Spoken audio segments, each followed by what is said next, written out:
Hello, it's Chinmayi again. Welcome back to day 2.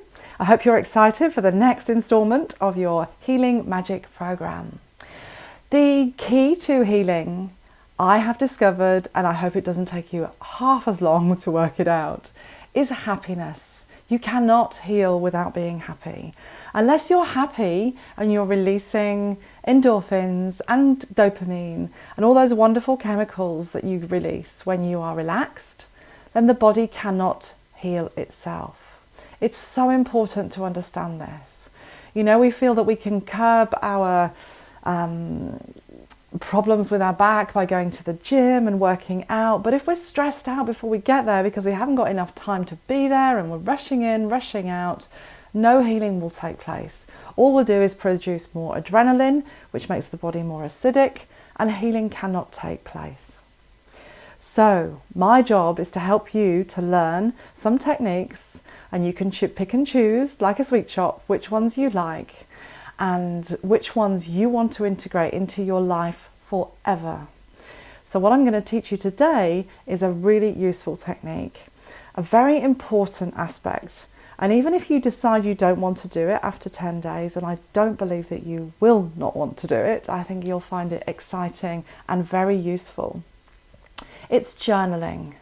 Journaling has been the most amazing process for me in my journey. Thinking of journeying, it's interesting because I sometimes feel like I'm talking to a friend. In this day and this age, we tend to like broadcasting how we feel with Facebook and with Twitter as well. But you know, we censor it so carefully. We only say what we want to say, or the happiness that we want to share, or if we want some love, then we'll sometimes say, you know, I'm annoyed, blah, blah, blah. And then all of our friends will come flooding on and say, oh, I hope you're okay, you know, do you want to talk about it or whatever. This is fine, but this is your silent therapist. A piece of paper is going to be your silent therapist, and I want you to just experiment. Think of it like a scientific experiment, because in essence that's what it is, to finding out and learning about yourself. Get yourself a pretty little book or a gorgeous looking book or something that really sort of speaks to you. I've got a few here that I've worked with over the last few years. Some people have bought me them for Christmas presents. I bought this one in India. It's like real paper, and yeah, just different little books. Somebody sent this one to me in the post. It's really pretty. So just get yourself a little book. It doesn't have to be very big, because you only want it for 10 days initially. And we're going to start writing. I'd like you to get up about half an hour or more, if you can, earlier every morning between now and the end of the course. This is important. Not only is it important for you to do the exercises, but it's important for you to set a little thing in your brain that says, I deserve to have some time to myself in the mornings, and probably the evenings as well. So you're not going to have time to do all of the practices every single day, or maybe you will, but it's unlikely. I want this to be a routine change. You're changing something in your paradigm, something in your processing of everyday life. So half an hour or an hour is ideal for you to do this. And I want you to spend a little bit of that time writing, depending on how much time you have and how much you want to write, of course. Talking about how you feel in the morning, before the day's activities start to come in, before you start thinking about who you're meeting, who you're seeing, what you're doing, what you've got to do, before all of that stuff comes into your mind, thinking about what is actually in your heart as you wake up in the morning. So maybe you'll get yourself a nice cup of tea or whatever. Just find yourself a quiet room or a quiet space. The dining room table is ideal. That's where I generally do mine before everybody gets up. And just open your book and just start writing. So you can ask yourself, well, how do I feel? Do I feel tired? Do I feel awake? Do I feel excited? How do you feel? Even if you don't feel anything, write it. Okay. Maybe a little bit about how you slept, what dreams you had that you'd like to remember. Which is a different journaling process altogether, but let's do it, you know, write them down if you want to. And handwrite them. Don't go onto your laptop, because you know what will happen. Your emails will start popping up. You know, there'll be a few Facebook notifications for you to have a look at. And before you know it, your time is gone.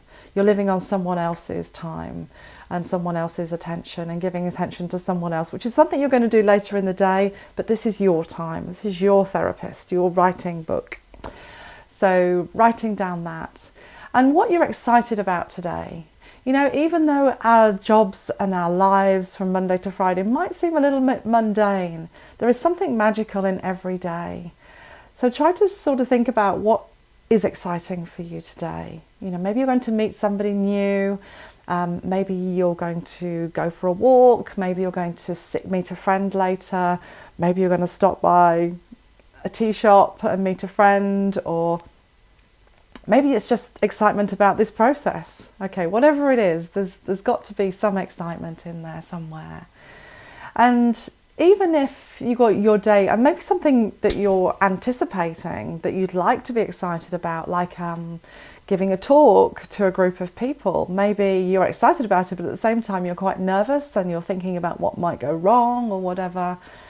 Then just reassure yourself that it's okay to be excited now, but also on the basis that if something does go wrong or not to plan, that you're going to learn something from it. And that's exciting in itself. So this just puts a really positive kind of energetic field around the whole of the plan for the day.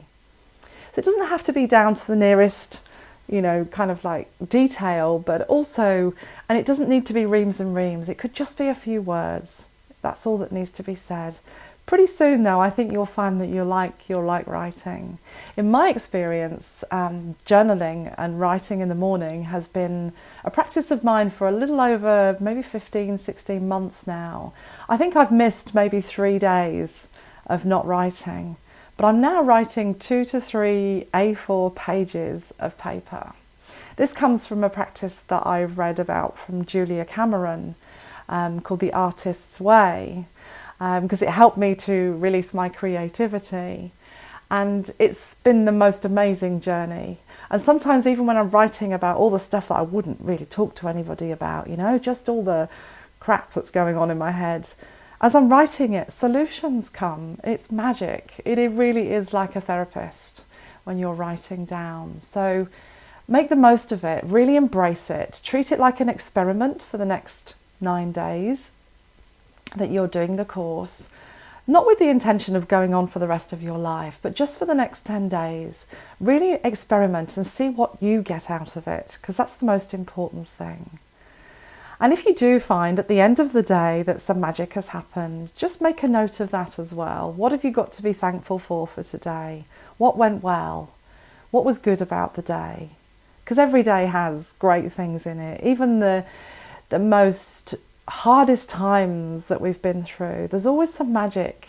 You know, somebody will get in touch in that dullest moment for you and be there for you. You know, I remember the day my mother died, and it's just so many little magical things happened that day. You know, I do remember those, as well as the opposite, the pain and the shock of her leaving.